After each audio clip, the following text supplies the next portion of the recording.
Iya, selamat pagi, selamat siang, selamat sore, selamat malam teman-teman semua. Peserta didik baru, teman-teman baru di SMA Pangutiluhur Santo Yusuf Yogyakarta ini. Selamat bergabung bersama dengan kami. Kenapa tadi saya sapa dengan selamat pagi, selamat siang, selamat sore, dan selamat malam, supaya ketika video ini diputar kapanpun waktunya masih pas, masih apa ya, bisa menyesuaikan gitu ya. Sebelumnya berkah dalam, selamat datang, shalom, assalamualaikum warahmatullahi wabarakatuh, om swastiastu, namo buddhaya. Kenapa saya sapa dengan sapaan yang komplit tadi? Karena di SMA Pangutiluhur Yogyakarta, SMA Pangutiluhur Santo Yusuf Yogyakarta ini merupakan satu representatif dari Indonesia kecil, Indonesia mini. Kenapa? Karena di SMA Pangutiluhur Santo Yusuf Yogyakarta ini siswa-siswinya tidak hanya terdiri dari siswa-siswi Katolik saja, namun begitu banyak dari suku, ras, agama, bahkan budaya ya teman-teman. Jadi selamat teman-teman sudah bisa bergabung bersama dengan kami, itu luar biasa sekali. Teman-teman adalah orang-orang yang terpilih. Selamat bergabung. Nanti perkenalan singkat dari saya. Di sini saya Stefanus Bagastiawan, teman-teman boleh manggil saya Pak Bagas atau Mas Bagas boleh.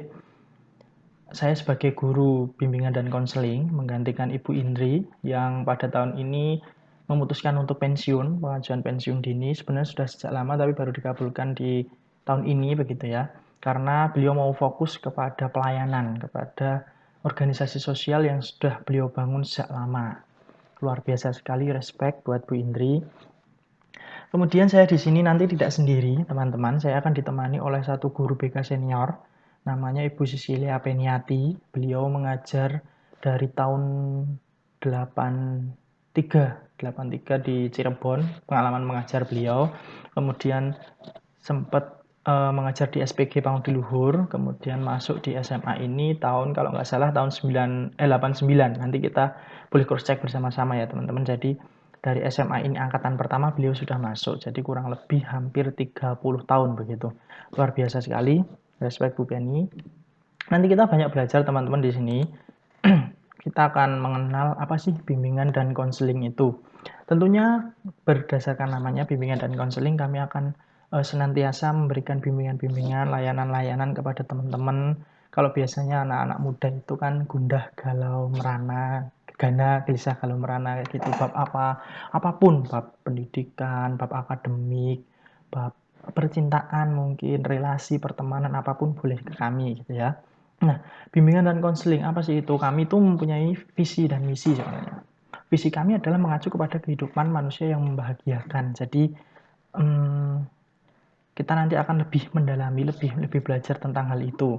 Kemudian membantu individu untuk mampu mandiri, berkembang dan berbahagia. Dalam artian kita bimbingan itu tidak hanya separuh-separuh, tapi kita holistik, semua keseluruhan untuk mengembangkan talenta, untuk memampukan teman-teman supaya bisa menjadi pribadi yang utuh begitu ya. Kemudian misinya apa? Misinya apa sih bimbingan dan konseling itu? Nah, ini teman-teman bisa menyimak. Saya ambil garis bawahnya saja. Nanti ada pengembangan diri, kemudian pemahaman lingkungan, pengambilan keputusan dan pengarahan diri, merencanakan masa depan, kemudian berbudi pekerti luhur, serta beriman dan bertakwa kepada Tuhan Yang Maha Esa. Jadi tidak hanya intelektual yang kita asah, tetapi dari dalam. Karena tidak hanya perlu pintar saja di intelektual, tapi kita harus mempunyai sifat atau pribadi yang baik, yang matang juga. Nah, prinsip-prinsip BK ini ada sedikit yang terpotong ya teman-teman ya. Sebentar.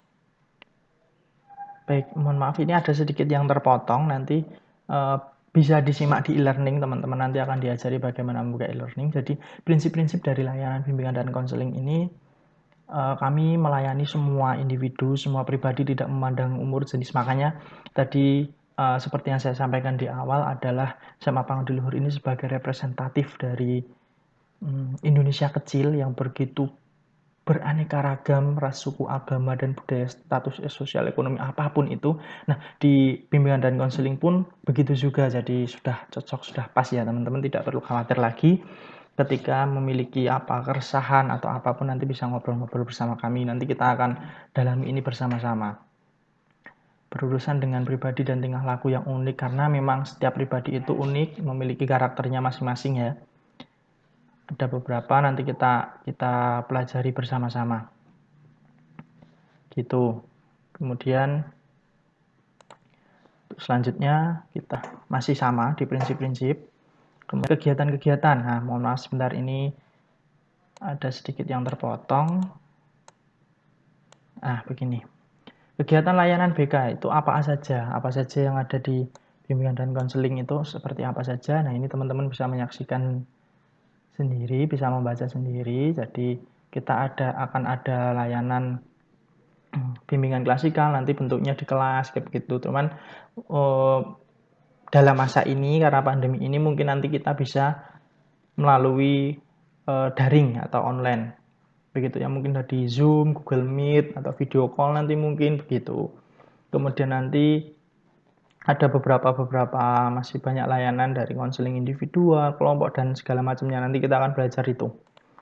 Oke, lanjut. Nah, di bimbingan konseling ini ada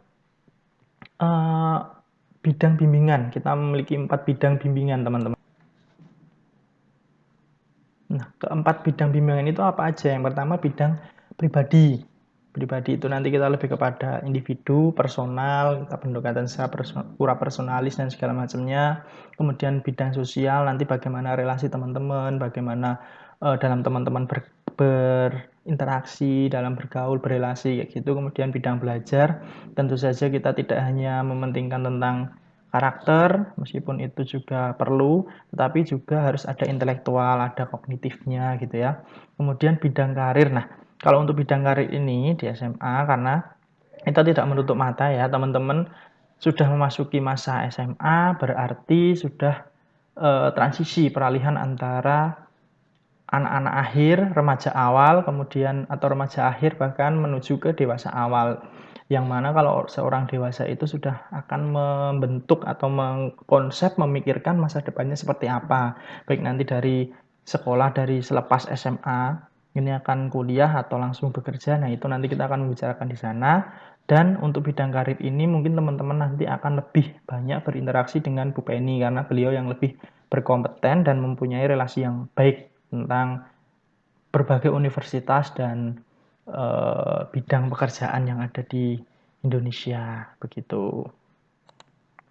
Kemudian kita, mohon maaf ini terpotong lagi. Ya, kita nanti fokus bimbingan klasikal di kelas 10. Nah, nanti teman-teman kita akan membahas beberapa program ini. Yang pertama pelayanan ke arah program pilihan, ke IPA, IPS, bisa disebut peminatan.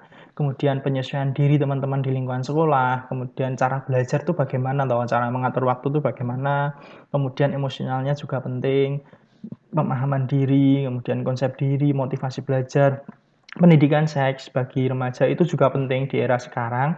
Nah, nanti teman-teman juga bisa mengikuti di PIKR, nanti ada itu satu ekstrakurikuler yang membahas tentang itu. Dan masih banyak lagi, nanti teman-teman bisa berkenalan lebih dalam, lebih jauh dengan kami ya. Mungkin begitu dulu teman-teman penjelasan dari saya atau perkenalan dari saya. Kita akan lanjut di pertemuan selanjutnya, di pertemuan berikutnya kita akan lebih mendalami lagi. Jadi mohon maaf kalau yang video kali ini masih singkat gitu ya, katakanlah masih singkat. Karena memang ini baru perkenalan awal. Sekali lagi selamat untuk teman-teman, selamat bergabung, tetap semangat, dan yang penting karena ini masih di masa pandemi, tetap selalu jaga kesehatan, menggunakan protokol kesehatan, di rumah saja dulu, stay safe, stay healthy begitu ya. Terima kasih, berkah dalam. Matur nuwun.